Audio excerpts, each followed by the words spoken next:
know we make things shake. You know I gets that money, all day. that cake. I gets that bread. You know we make things shake. You know I gets that money, that cake. I gets that bread. I'm back in the building. You know I get that money. Put a little dirty South swag up in here. Well, you know what it is. Ask, or I say, or you can tell now it's a pocket for that suitcase to come off the shelf and to introduce. Do that. You're a helpmate to me as a leader. Do you understand what I'm saying? You're not the leader. You're a helpmate to me as the leader. Yeah, you got a lot of potential. You got assets on the shelf. You got things that you bring to the table. But we discussed the roles, and I am to be the protector, the provider, and the leader. Do you understand what I'm saying? Love, I got a question. Go ahead. Okay, on the provider side, I understand what you're saying regarding the suitcase, but what if in the dynamic in the relationship that you as the woman has more, like you said, experience on the finance side, and you can see our finances could prolong even further compared to what he's doing? Mm-hmm. So then what do you do then? Do you overstep? Because I have that problem. I don't want to overstep, but I feel like, dang, if he did it this way, like it could have, you know what I'm saying, help us out even more. But it's like, I don't want to take the provider side because that's his niche, but he's not that great with finances. When you, okay, so, and I love what y'all saying, right? We talk about roles. When you don't stay in your role, you throw off the dynamic, right? So for any of y'all that heard me talk about a pack, right? A family that operates as a pack. When we look at animals, and I've explained this before, animals that run in packs, they hunt, they move, they migrate, they operate as a species or as a type a certain way. And it's all based on understood positions, right? So the idea is if we're a pack of wolves, right? And we move where I'm in the front, these two niggas on the side, we got the weaker women and children in the middle. We got two big niggas in the back. One person that hang way back because he watched to make sure we ain't being followed, like we're not being hunted while we're hunting, right? If the motherfucker in the front keep looking back, trying to see if the people on the sides doing what they supposed to do, or checking if the person in the very back is keeping up with what they supposed to do, what is the risk of that? Tell me the risk of that. The same person that's spoke. Tell me the risk of that. We get eaten. Everything is not functioning the way it should. But break it down. I want you to break it down. I'm the wolf in the front. I'm supposed to be. Basically, I'm out of position. Right. And what's wrong with that? That's gonna mess up everybody else because everybody's already aligned as to what they already know exactly what they're doing. So if I'm out of my position in my post, then it messed up everybody up and the flow is messed up and we get eaten. Right. But it's not, this is what I'm saying. It ain't just that we get eaten. You got to understand what I'm explaining. We a pack of wolves, right? We hunt. But we have animals or another species that could hunt or be detrimental to us, right? It could harm us. If I'm in the front and I'm supposed to be the leader and the motherfucker on the side keep saying, hey, I don't know if you leading us in the right direction. I keep turning around. Bitch, I am going the right way. I told you we got to go left up here at this tree. We going back and forth, right? What are some things that could possibly, I'm trying to see what y'all understand from what I'm explaining. What could happen? We never reach our destination. Right. It could stop us from reaching our destination. What else, though? What else? Motherfuckers who take they shot. Because you're distracted. Yes, the leader in the front distracted. We could take a wrong turn. What else, though? If the side worry about the front, what we know is happening on the side? The leader is distracted, and whatever danger come into play, he's not going to catch it by that time. Right, so. Right. And now the bitch on the side who distracting the leader, he falling into the distraction. What is happening with her position that she's supposed to play on the side, or he's supposed to play on the side? What's happening in that spot? It's empty. She's not protecting the kids, and the kids are vulnerable now. Right. Okay, watch this. So you so busy trying to tell a nigga how to lead, you can't be doing everything you're supposed to do in your position on the side. So if you put in a spot where you're the sole caregiver as we move for the children who are weaker, they in the middle. You on the side, I'm in the front. Your job, bitch, is to watch them and make sure we got everything situated with them so that the family is constantly growing. But you're so busy worrying about if you know a little bit more than me on this financial tip or this with this or that with that, right? So you're out of your role thinking that it's a good idea because it's helping me thrive better or do better in my role. But then who the fuck making sure you do your best in your role? Because your spot was just as valuable as my spot. But you out your spot up here telling me what to do. Y'all see what I'm saying? Yeah, I said you said is that why you say like when you be on your last, you be saying the baby mamas be worried about the baby daddies and they shit ain't together? Yes. I can give you, Tamara, I can give you so many different scenarios where this is not understood about how a family unit or people that are associated together are supposed to operate. People be so in a victim-minded space, they don't realize that you so busy pointing out how another nigga or another bitch ain't fulfilling their role that you ain't even realizing how far down you're not fulfilling your role. A perfect example, and I have it laid out in my book, right? I have a section in my book called Rooms and Tables. And I elaborate on how if we look at your life as a room, and in the room, the livelihood is the table, right? And the idea is everything that is on you as a responsibility, it's under the table. So your children and everybody that you feed, they're under the table.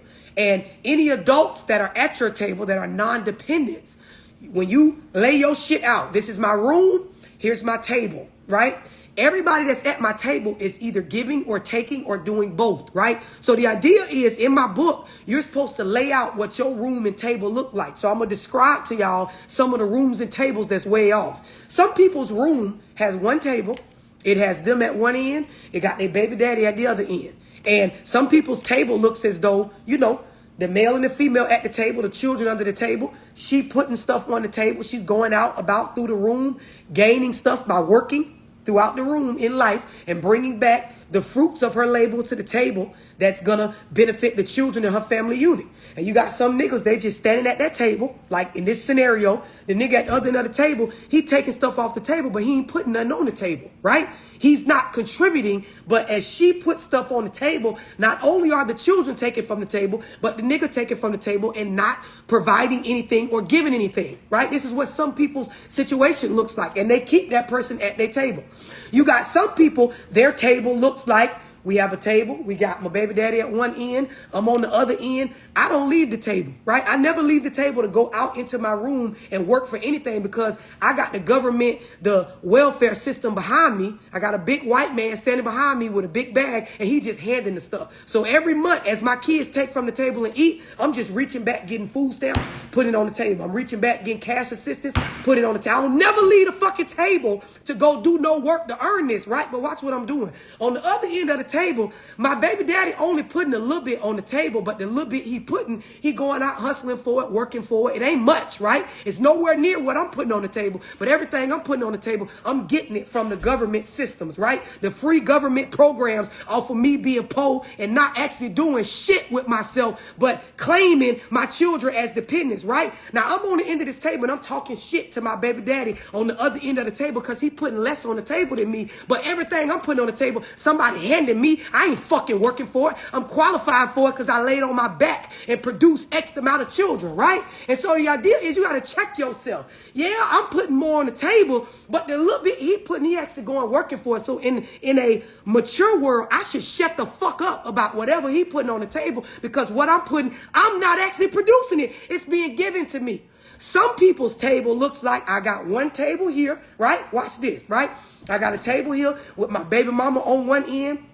I'm on the other end. Behind me is another table with another baby mama, right? At this table, I'm putting a lot on the table with this baby mama. Our kids under there, they eating, right? Off of what we bring to the table. I'm going out through this room. I'm producing enough to bring back for this family.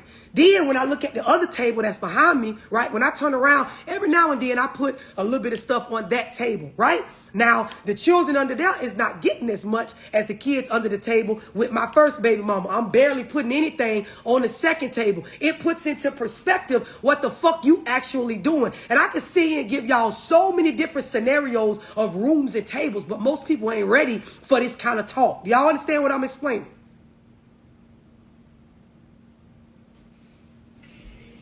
Yeah, I definitely understand what you said, because I was one of them females and I was going through it, and until somebody expressed it to me, but she did it with the way she said it was to me was like, no matter what, you have to do your half of the responsibilities because you made half of the fucking baby, so you can't worry about what the other person they do, because if you fall through the damn cracks, where the child gonna be? Right. Like, that's what I don't get. Right. The idea is be honest about what the fuck you're getting handed to you and what the fuck you're working for, and compare the weight of the work. If you writing shit down, that's something to write down. Nobody gives a fuck because you got a job and you get food stamps. That's not the issue. The issue is don't talk bitch shit like you're producing more than the other person in the situation when half of what you produce come for fucking free because you qualify for it. It ain't about whether something wrong with it, but we bearing weight for fucking weight. Work for fucking work. When you measure the shit, when you open your mouth to talk arrogant or to boast or to be in your ego about what you produce or provide or bring to the table, let it be based on work for work. Don't count nothing that you being given. Count what the fuck you get out here and get. So when we talk about roles and family, right? The idea is in each individual role, in order for you to thrive and really stand in your role, without weighing in the things that you being given or without even worrying about stuff that they giving, you got to be in your role. And you can't be in your role worrying about the next bitch role. And again, going back to what I said, the minute that you are with someone, when we talk about a masculine figure that is supposed to have influence over the family unit, the minute that you lose respect, the minute that you realize I cannot listen to them, the minute that you realize I don't have a space of understanding for them, you might as well discuss getting the fuck up out of them. Because a person cannot lead, protect, and provide for what they don't have influence over. Anybody got any questions on what I just explained?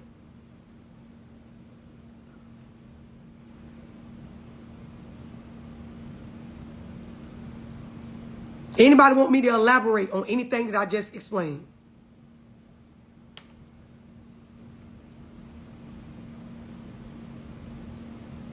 The other thing is, as you discuss roles in the relationship, you got to understand too that the roles that I discuss, I have to give a clear path for that person to live in that role. This is how you know if they're really up for it or not. The problem is, like Sarah was explaining, some of us are not used to that. So we say, I want a man that can lead, protect, provide, or I want to be in a situation with a masculine figure that can lead, protect, provide. But every decision, every chance, every space that's supposed to be left open for them to show you that they can do that, you right there with your 2 cents. So you never know what the fuck they can do. Some of us, based on our past, we don't have the patience to let a motherfucker do any of that. Who can relate? I definitely can. It's been like, what, 4.5 years, and I'm like just now gaining this understanding. Mm-hmm. And it's mostly because I just wasn't in a space to really hear it before. Being that I was a single parent for the last 10, almost 11 years with my kids, and him coming in and he was doing everything, you know what I mean, stepping up, being that dad, providing, doing, you know, as many times as I was up late, sick, homework, school events, report cards, whatever, he was doing the same things I was doing. And he brought to my attention, like, no matter what I do, you always right there almost making me feel like I gotta explain myself. And I was like, that's never what I intended, you know what I mean? I was just so used to doing stuff by myself that having to parent with somebody else was a struggle for me because it's always whatever I wanted. You know what I mean? It's a control. You know, I was trying to get that understanding. It was hard. It was a hard transition because I'm like, I wanted an understanding with you, but the way that my actions and the way I was coming off was more like I was like trying to check you almost. Yep. Most of, I'm gonna tell you something, and I'm gonna say this and breathe because it's gonna be triggering for a lot of y'all, especially as women or single parents, right? Females, when we become parents, we become controlling as fuck.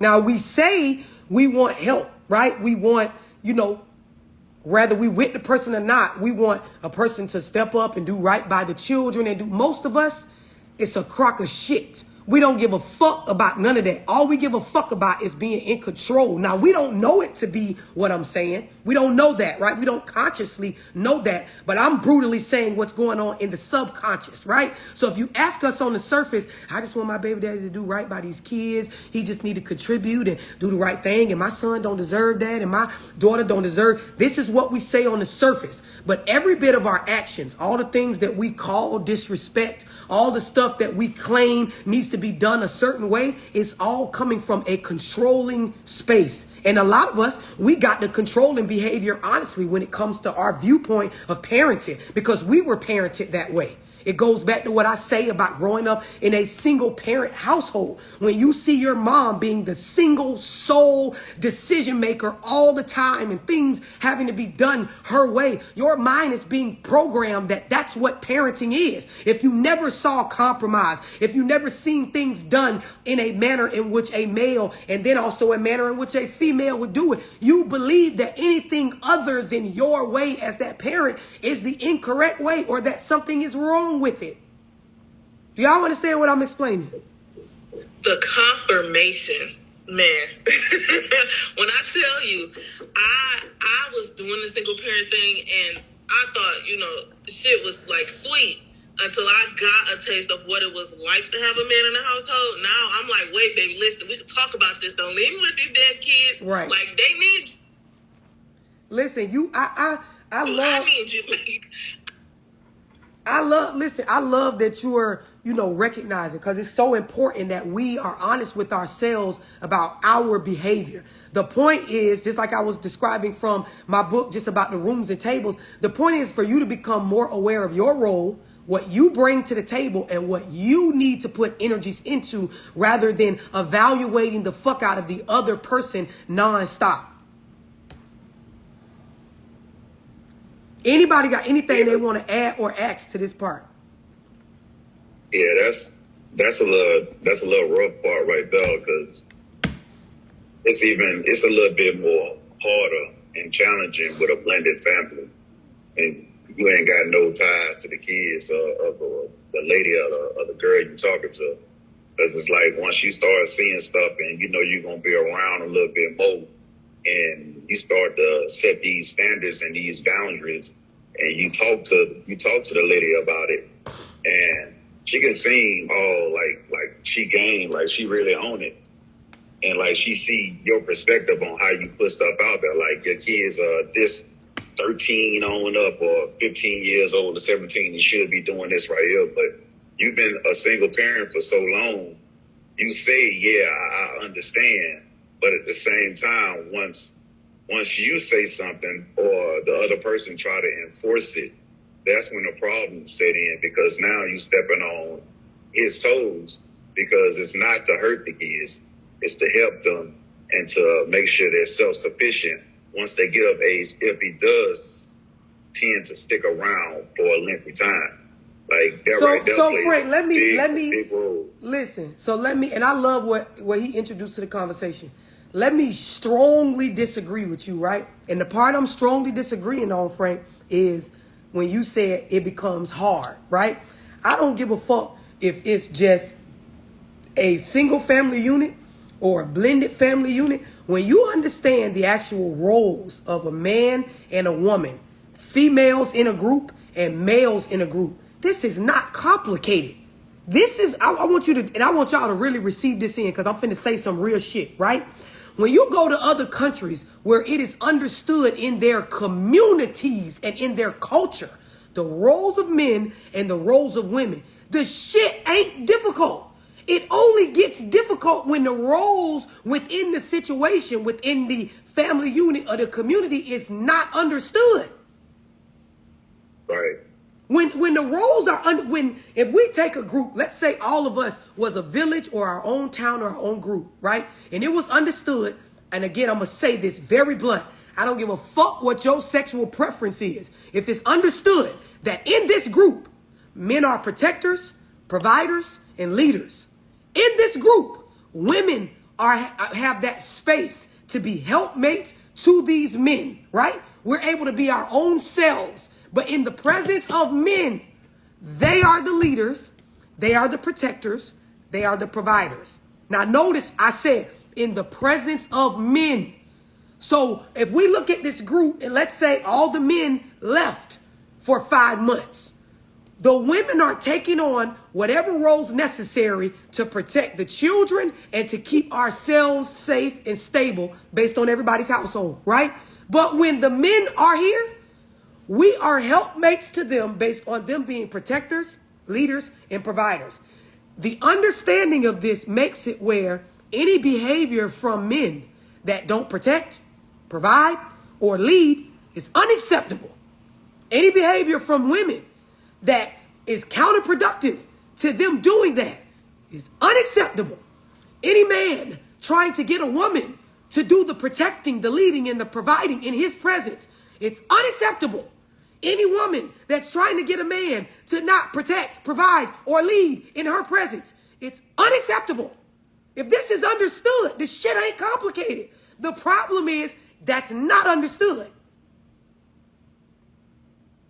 You got bitches that in the presence of niggas, they thinking that they the fucking protector or the... You got niggas that in the presence of women, they taking the back to a bitch being in the front, leading as though they're a woman. This is where the confusion, and it makes it look like it's some complicated thing, but it's not. Do y'all understand what I'm explaining? It ain't difficult at all. If the roles understood, I don't give a damn who it is. If my understanding is that a man is to X, Y, Z, it ain't hard to get the fuck out the way on X, Y, and Z. Like Sarah said, I can ask questions all day long on regular everyday shit. But when it comes to leading, protecting, and providing, hey, bro, that's you. That's on you. That's on you. And if you need my help with that, you're going to have to come to me. If you need my help with that, you're going to have to ask of me. If you need my help with that, you're going to have to open the door to that. Otherwise, you're not very much of a leader. Anybody got any questions on understanding that?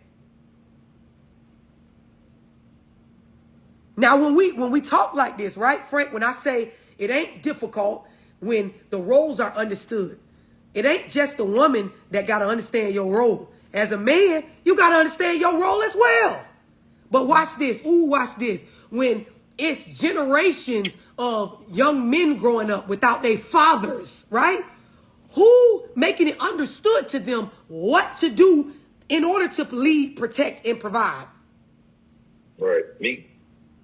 But if I'm saying when you look at the generations that are coming up, they missing fathers. Oh yeah, they missing fathers, right? My role as the mama is to stay in a mother role. There are things about being a mother that in the presence of a man, right?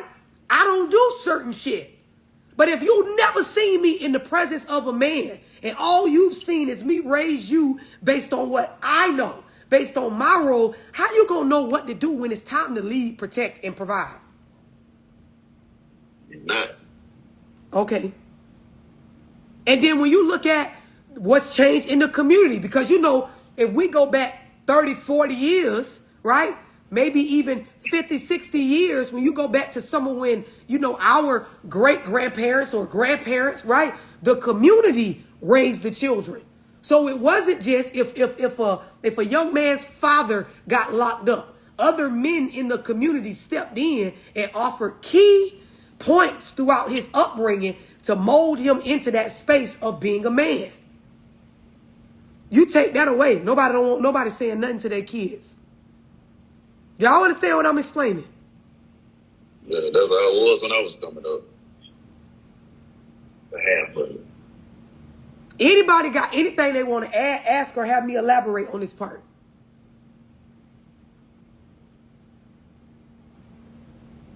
It's important that this is understood. Go ahead, Lynette. I see you unmute. I actually wasn't gonna ask, but you caught me. So, my question is, like, as a woman, how do you?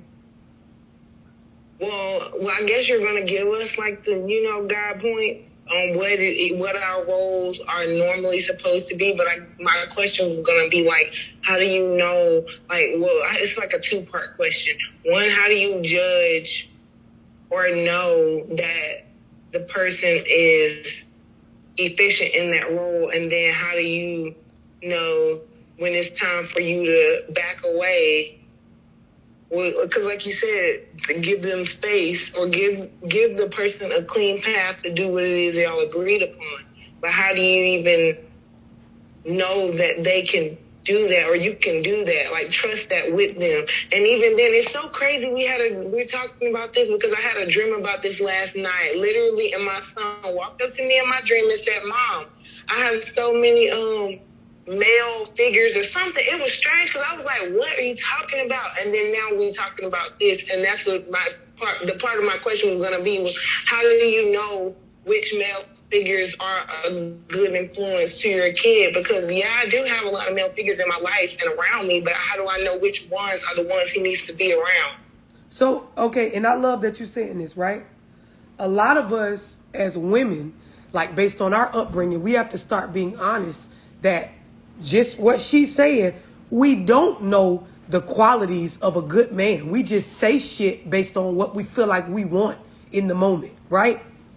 The idea is when we talk about parenting, right? If anybody has ever taken my parenting Zoom, I talk about the list, right? And so to each individual family unit, what's on your list is what you use to determine whether a person is male or female, a positive, healthy influence over your children. Do you understand what I'm explaining about that part, Lynette?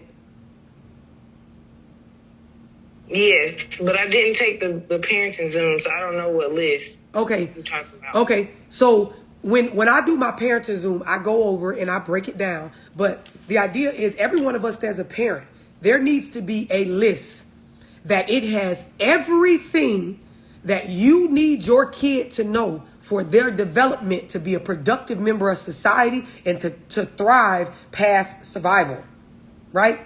And so the idea is on that list are the things that actually matter, right?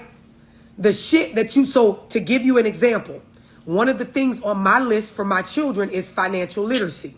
Now, in my parenting Zoom, I break down what comes under that. But the idea is financial literacy is something that I need in order to call myself a successful parent and know that my children have the abilities to thrive past survival, right? When they get from under me as a dependent, is I need to make sure I deliver them to a ripe age past 18 where they are financially literate. They have the knowledge and the tools and the resources to be able to push forward financially, right?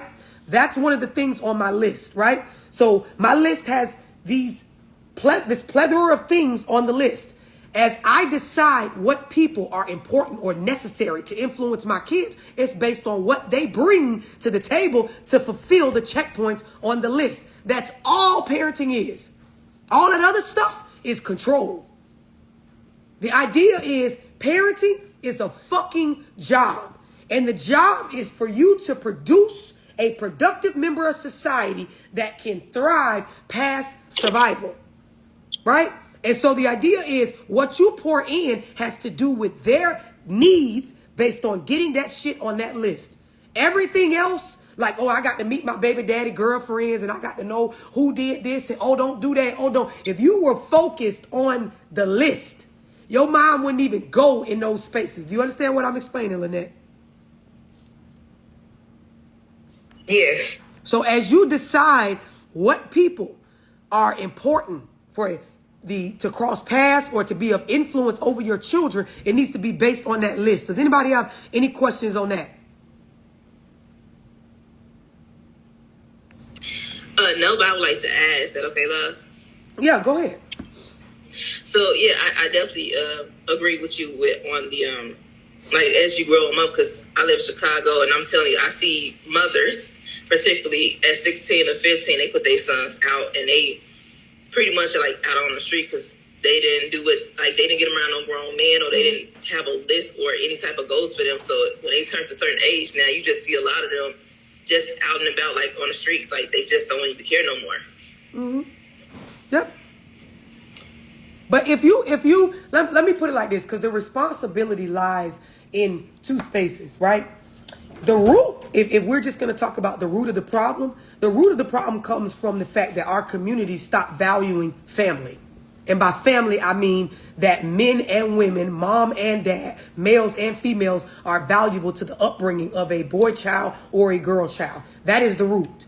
And so this single mama pandemic or era or push of I'm a strong woman and I'm going to raise my children by myself, that is the root, right? The idea that this is some sort of thing to brag about or to boast about. I've been over it 90,000 ways to Sunday. The single mother household produces the worst product, right? But now here's the other issue, right? As women, when we press hard on this narrative, men need to push back, right? More men need to step up and be vocal that this is not it, right? This ain't it.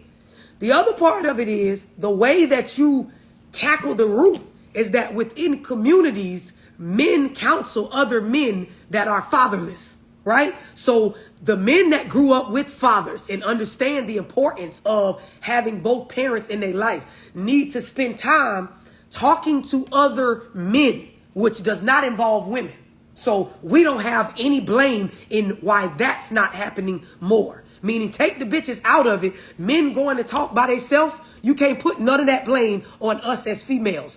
Two niggas going to speak and a older man that has the game and the understanding of why it's valuable to be around men and get influence around men, giving that game to another man is not the responsibility of any woman ever.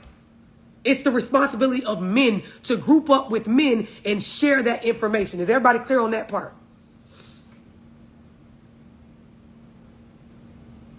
Everybody clear on that part? Yes, sir. So now from there, when we look at family units and we're trying to understand roles, right? When you start talking about the relationship part, like a man choosing a woman choosing a man, and going back to what Lynette asked, right? In order for a person to come in and take on a role, there has to be room to take on that role. So there is a lot of truth to the statement that as your man, I can't lead because you won't allow me to. Everybody understand what I just said? Yes. Yep. Because in order for me to come in and lead, protect, and provide, I have to have influence over you, right? I could be a leader.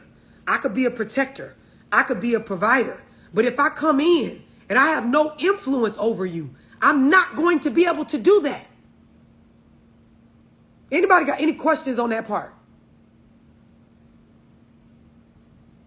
100%. If I come in and you micromanaging me, I cannot thrive in this role. The other part of it is, if I come from a generation or a group of people where our mamas raised us as single mamas and this stepping up in this man role is something I'm choosing to do to break generational curses. If I come in and you on this independent woman shit, you're pushing me back. But if I come in and you require, watch this, that I step up and take on the responsibility of every bit of this role, I don't have a choice but to do so or I'm out. Anybody got any questions on that part?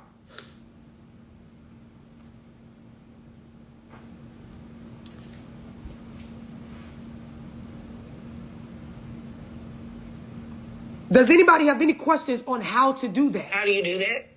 Respectfully?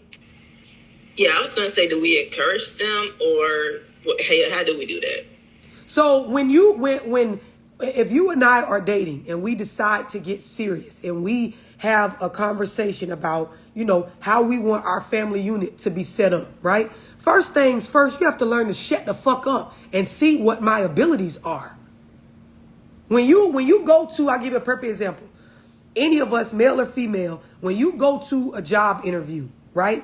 And you present yourself based on what's on your resume and based on what you verbally say in the interview, right? Correct me, right, if I'm wrong. But it is true that I could dress my resume up and I could get my verbiage right in the interview and end up not being any of what I put on paper or said in the interview. Facts. Absolutely. So what is the tell-all? What is the deciding point? When they Give get me to the job and show me. When you hire me, and then what? Because it's not just because I got hired. Boom, I'm your boyfriend. Hired. Now what? What's the telling point? Trials and tribulations. I mean, through the trials, 90 days. Right. So you hire me, right? I'm your man. I'm hired, right? So now a good part of me being hired in the beginning, I'm training, right? They give me the job. They got to train me, right? And when I say train me, I don't mean literally like you training me, but I need the guidelines for what you're expecting, right?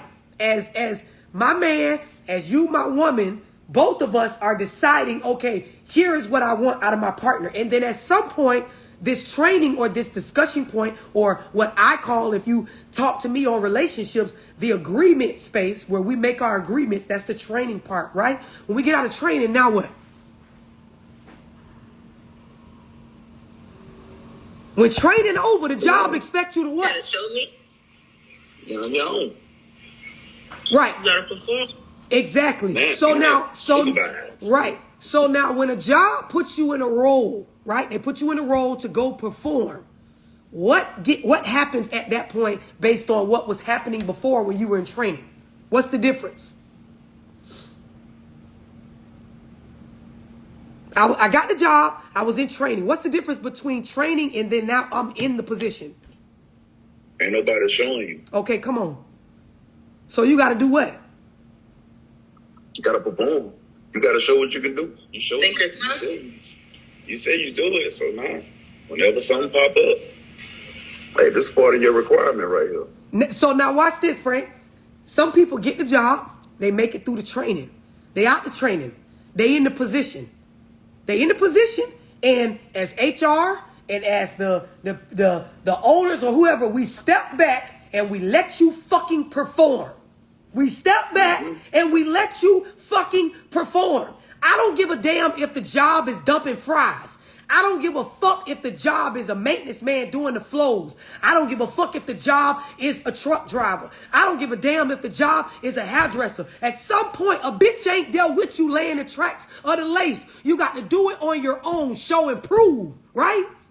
But now if you never step out of the training mode and the whole time you steady putting your 2 cents and asking questions, and why you doing it that way? And what you doing with that? And why you doing this? You are never going to know if the person was for that role.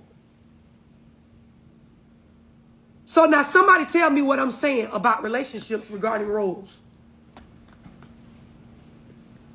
You gotta respect the person's role and trust that they can do it. Say that again, Lynette.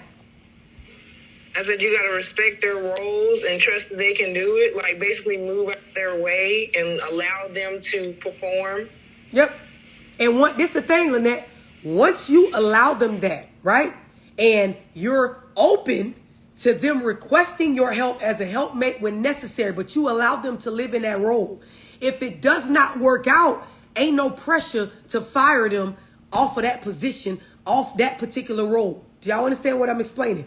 Our problem is we struggle with the walking away part because the whole time we've been on a bitch neck. We never let them in the role and we know it, which is why we don't walk away when we have this narrative or this testimony that they're not living up to their role. Do y'all understand what I'm saying right now? Yeah. We never stop the training.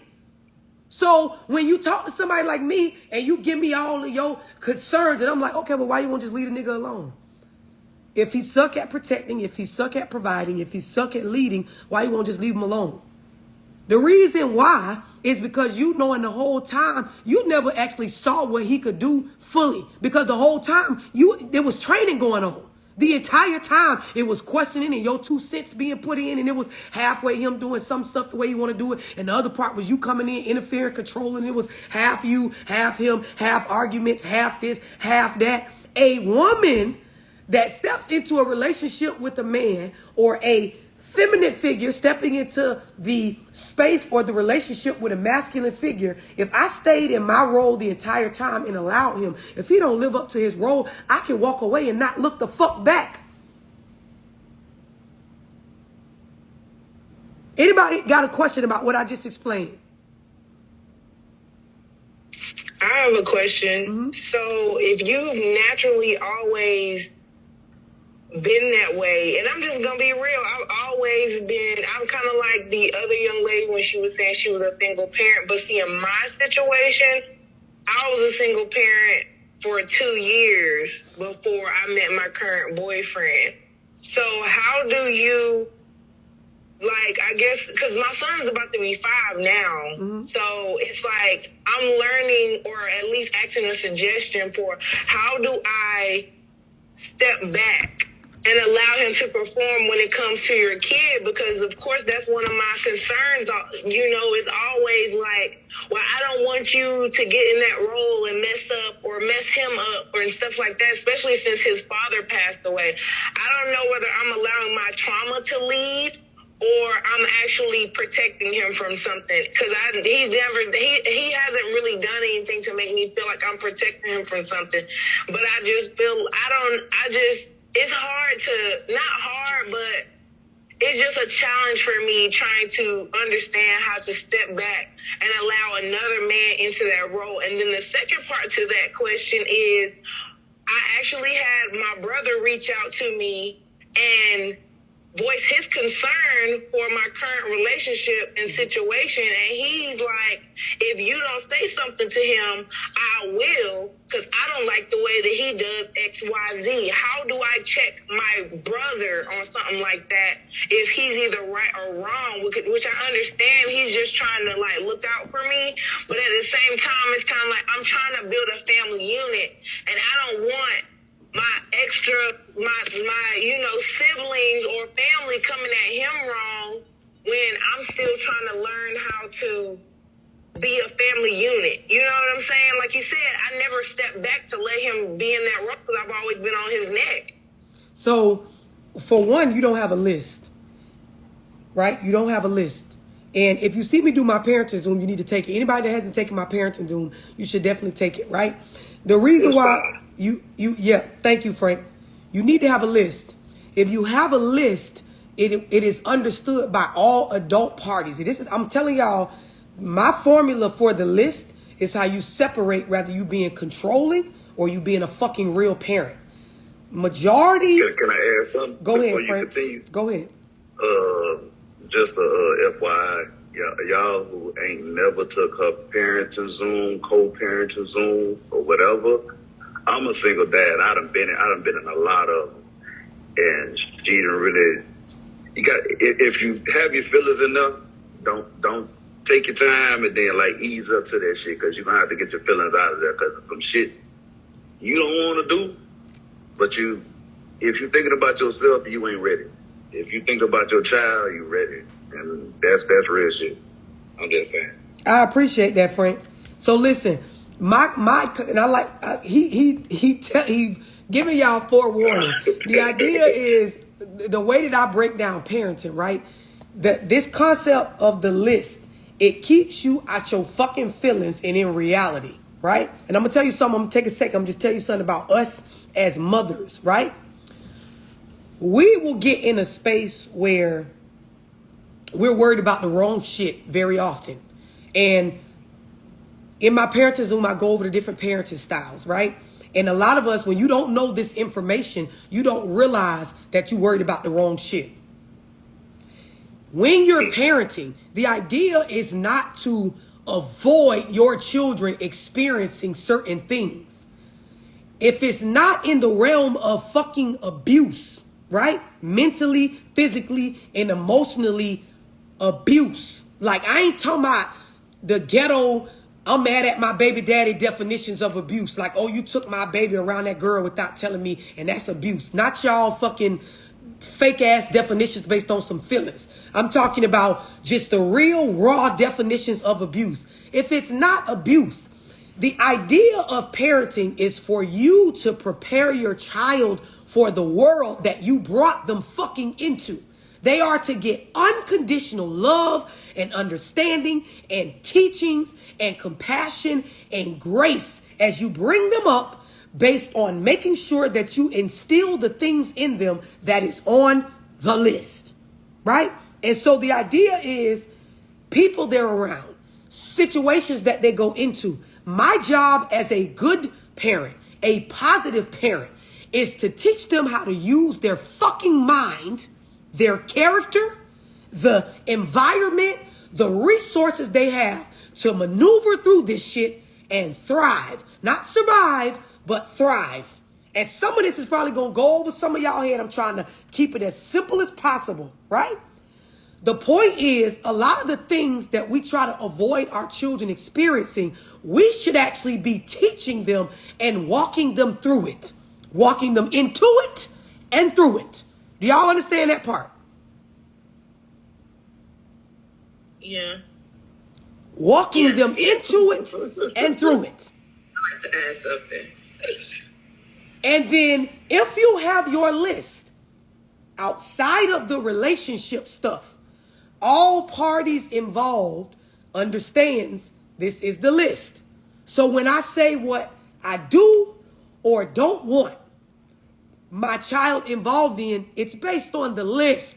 It's not based on my opinion of you as my baby daddy or my baby mama. It's not based on what happened between me and you, auntie. It's not based on that. It's based on what is necessary, based on the list. Everything else is some bullshit. Do y'all understand what I'm explaining? Yeah. Can I add something? Uh-huh. I feel like in order to get to that point as a parent, you got to deal with your own shit first, your own trauma. Because I know from the way I grew up, I helicopter parent out of my own fear and not wanting my kids to go through the stuff I went through, which makes it hard for me to even allow them to walk into stuff, and it makes it even harder for me to walk them through it. And it's up, Sarah, it's absurd. It's up. I'm going to tell you why it's absurd, right? Yeah. Because you and I both know, just like Frank and everybody else in here, we know as an adult, you're going to experience lies. You're going to experience somebody that's inconsistent. You're going to experience people that you have your hopes at a certain standard and they let you down. You're going to experience heartbreak. You're going to experience shame. You're going to experience blame. You're going to experience confusion. If you're trying to produce the best product out of your child, if you're trying to get them in the best space to maneuver through this world, you need to prepare them for all of that.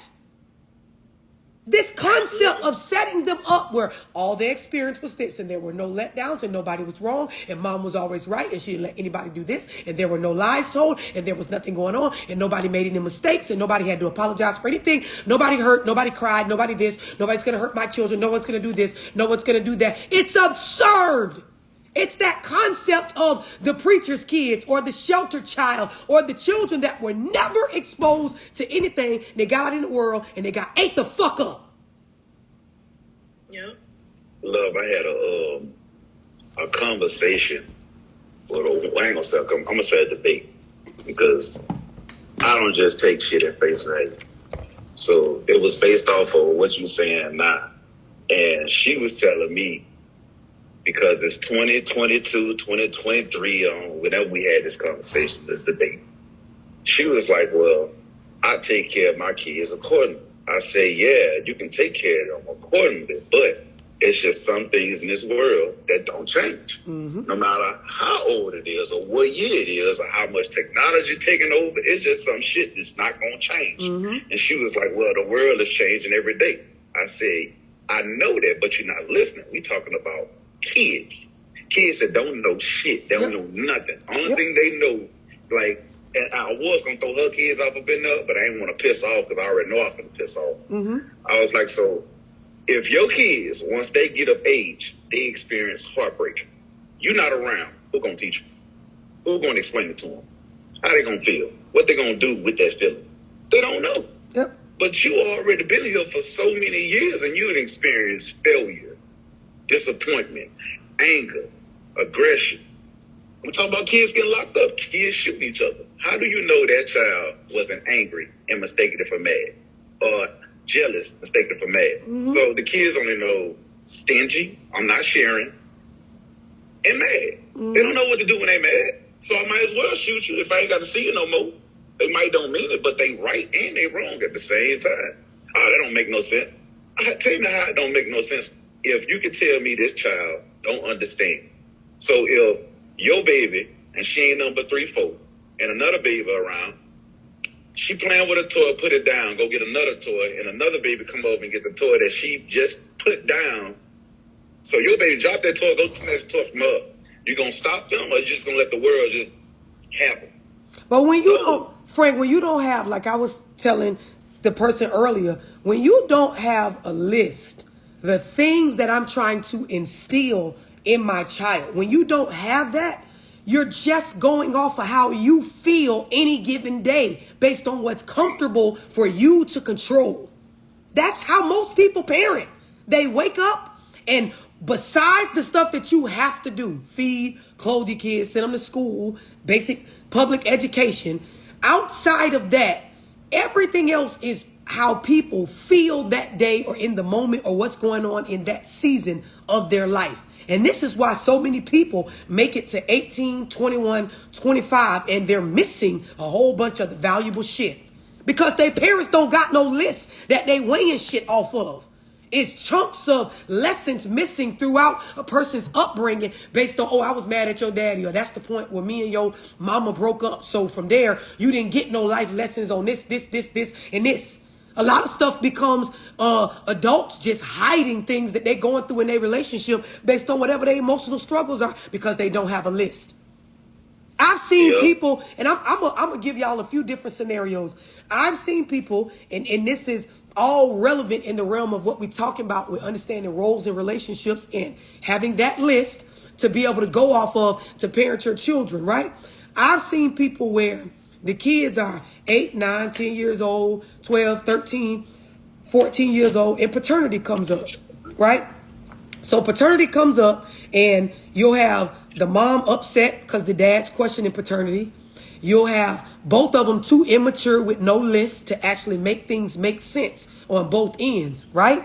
But the idea is at some point, that child is going to get old enough to understand why DNA and paternity is even a thing. Why would you not want to be the party to introduce that, give full clarity, and allow them to move forward in that situation without thinking it's something that has to do with them? Receive what I'm saying now. Play dumb and go back and forth with your baby daddy and never explain it, but know that the child is getting some sort of wind of what's going on and leave it as a question mark. Eventually they grow up and they realize what the concept of paternity is for, but for a good majority of their adolescent years, they will probably internalize what's happening in the relationship. Or you can be a motherfucking real parent and break down what the fuck is actually going on without worrying about your own personal feelings and just the list. So what that would look like is if Frank, my son, me and my baby daddy going back and forth, yes, it's probably fucking embarrassing for me as the woman to have the baby daddy question the paternity. But on some real shit, guess what? I don't want my son Frank thinking that any of this shit has to actually do with whether he's valuable, loved, or it has anything to do with his self-worth. So you know what? I'm going to break it down. Son, in the adult world, sometimes we move irresponsible with our dealings in relationships. And I'm going to say it in whatever verbiage I want to use to my son, but I'm going to make it clear. The adult mistakes that me and your daddy made, we both have our own reasons as to why this situation is going the way that it's going. But just the concept of paternity or somebody wanting a DNA test, it's not an absurd thing. It's actually something that it has freed a lot of people from a lot of binding situations based on it allowing the truth to be brought to the table. Do y'all understand what I'm explaining? It's freeing Frank as the child. It's freeing his mind from any thoughts that the shit we going through and us going to take a DNA or anything like that has anything to do with him personally. Yeah. But this is parenting. This ain't that emotional control and shit where I'm trying to paint a certain narrative to my jit to view me a certain way. Because a good majority of people parent based on I want my image of myself as my kids to be the main priority as I guide them through life. And that's not supposed to be it. I want to add that love set me straight with one fucking question. That bitch hit me hard. Y'all can excuse my language, but it hit me hard. Like, and she know it hit me hard because I had to tell her about her damn self. She asked me, "Do my son know why his mama don't come around?" I was like, "Shit, that she don't fucking want to." She was like, "Well, I don't think you heard me. Let me ask you this question again. Why don't your son mother come around?" I'm thinking it sounds like a trick fucking question. Like, but I don't know. She just don't come. So she asked another question. Well, how was your relationship before he got here? It was cool. And then after he got here, what happened? And boom. Fucking light, flood.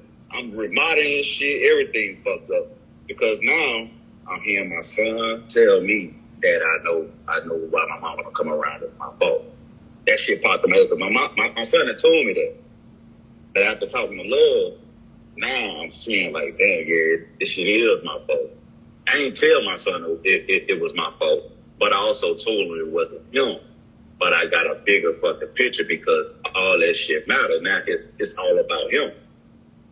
And she say, what do you think he gonna do when he grow up? Being that I'm not helping my baby mama come. Help my son's mother come around, being that I can. I'm not bringing him out there, being that I can. I'm not calling her like, hey, your mom on the phone. Like, I'm not putting in some type of energy to better my son's life because I know he needs his mother. I'm like, fuck. So what you think you gotta do? But Frank, I'm gonna tell you something, cause I'm gonna tell you something. I love that you shared that, and I'm gonna tell you something. You were able to, as a real ass person, accept what a good majority of people cannot, right? Because the idea is Frank's son, mama, don't come around because of Frank, and it's the same thing. I love that this comes up because a lot of women believe, like on my platform, I side with the niggas. But Frank is a single parent that I told him the same shit. Your baby mama ain't coming around your son because of your ass. And how you interacted with her, it pushed her away. This is the same thing I tell hoes about their baby daddy. Your baby daddy ain't coming around them kids because of your ass. Your unpleasant attitude, your controlling mannerisms, the way that you carry yourself as if the kids are only allowed to be influenced by you. But see, when you say this, bitches can't take it how Frank took it. They can't. It takes a certain type of person to sit back and reflect on what the fuck going on. So now watch this. Real parents wouldn't leave their kids to believe that the other parent is acting the way they acting because they do or don't care about the child. A real parent go step the fuck up and be honest. Your daddy got smoked with me. That's why he act the way he act with y'all. Because y'all started from the adult relationship that he and I created. But you got a lot of puss-ass parents that love to just paint the narrative that, oh, yeah, y'all daddy ain't shit. Like, how you doing my son like that? How you doing? He ain't doing your son no type of way. He doing your ass a certain type of way. And you know that, bitch, because you know what you and that nigga went through. Same way Frank know what he and his baby mama did. He just real enough to say the shit. He real enough to step up and say, love, I was being controlling. Love, I did push your ass away. Love, when I got the upper hand in the court system to be able to have full control over my son regarding custody, I handled that bitch a certain way. That's what made her ass skedaddle. Yeah. That's what made her step back. It ain't got shit to do with the value in my son or how she view my son or the quality of my son or rather she care about my son. Frank just real enough to be honest about it. Most hoes ain't real enough to be honest about that. To be honest, I ain't never think like that until I took your parents. That would have never popped in my head. I'd have continued doing it that same way because it was all on me.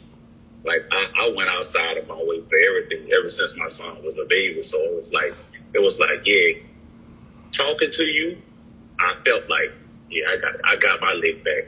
But it wasn't even about getting no lick back. It was about me being in my son's life. But it was about getting no It lick turned back. into, but Keith, this I what got that's what. yeah. But Frank, this is the part I'm saying that I love about what you bring into the conversation. If y'all notice, he's willing to be honest.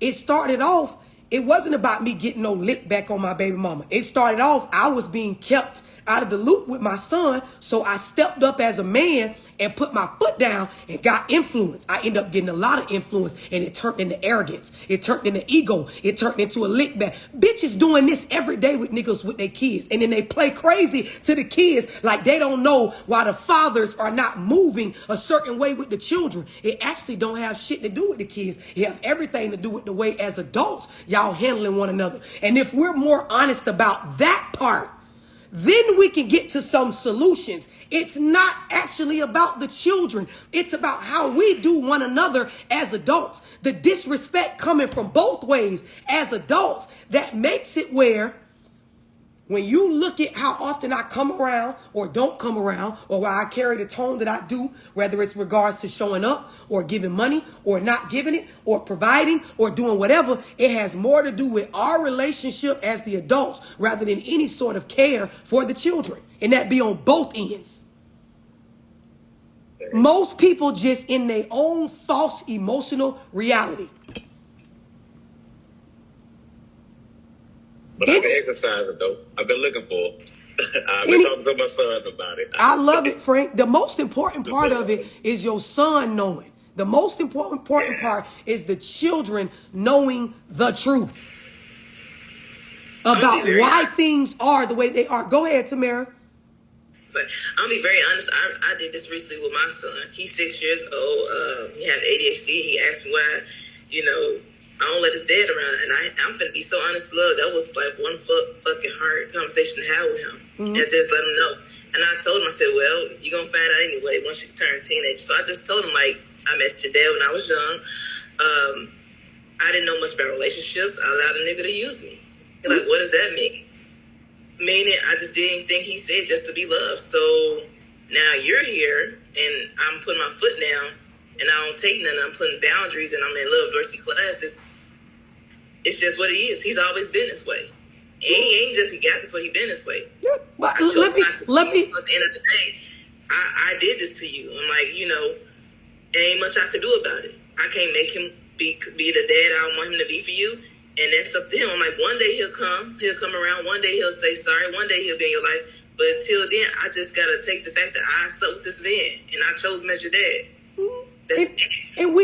Listen, I respect what you're saying. Same thing I was saying about Frank. I respect it because the average parent is not doing this. They're parenting from just their feelings and not the concept of producing a productive member that's going to have productive member of society that's going to have a clear understanding of how the world works, right? So now watch this.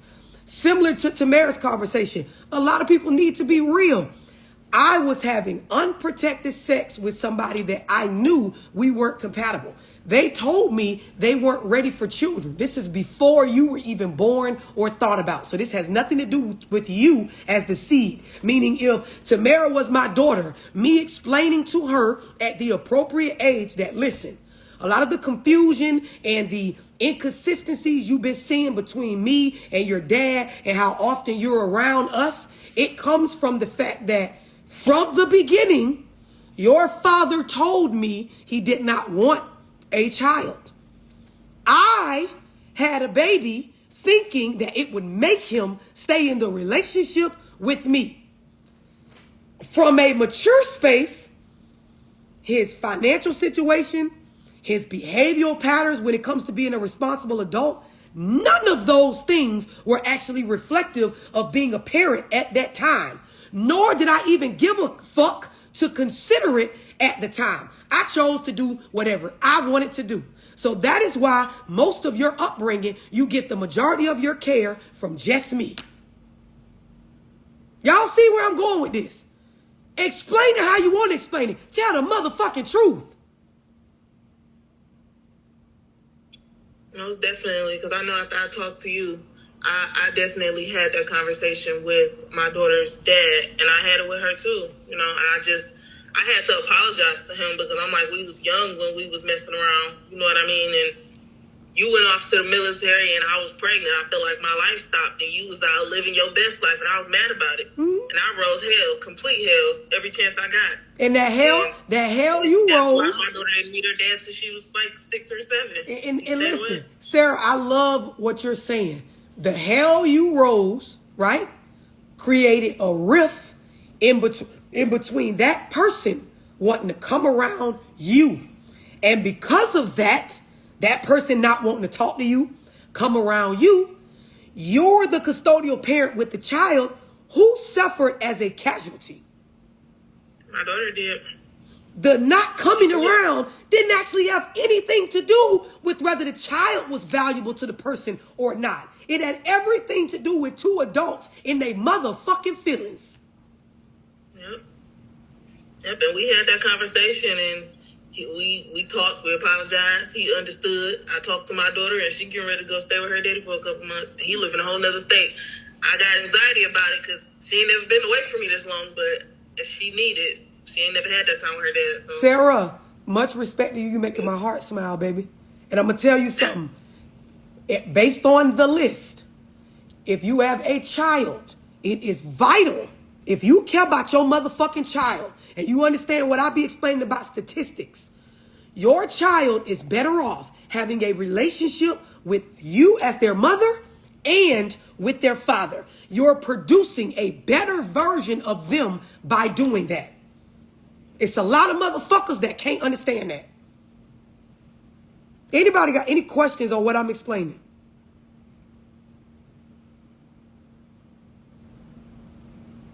That shit is important.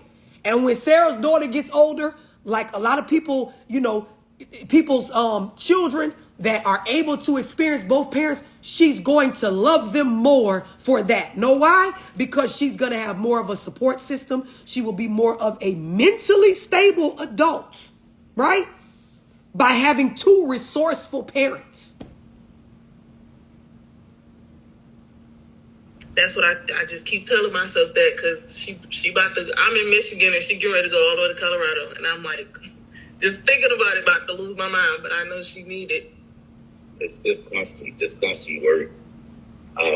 Me personally, I'm speaking from experience. I went on a little self journey for myself, and that's before I met love. So I was already teaching myself about myself and finding different resources for myself, for my son. Like, I done been through a lot with my son. I done had him since he was 3. My son up in the turn 12 next month. So I've been doing a lot of that, and I went on that little journey. And when I first started, it was probably when my son was about 6 or 7. And I let him go to Florida out there by his mama. She moved way out there from Dallas. So my son just get in the zone with love. It made me look at different stuff to a different degree. To a lot of stuff that my son did, it stood out, and it showed my selfishness. Because my son was way out there in Florida, but he called me way to Texas to tell me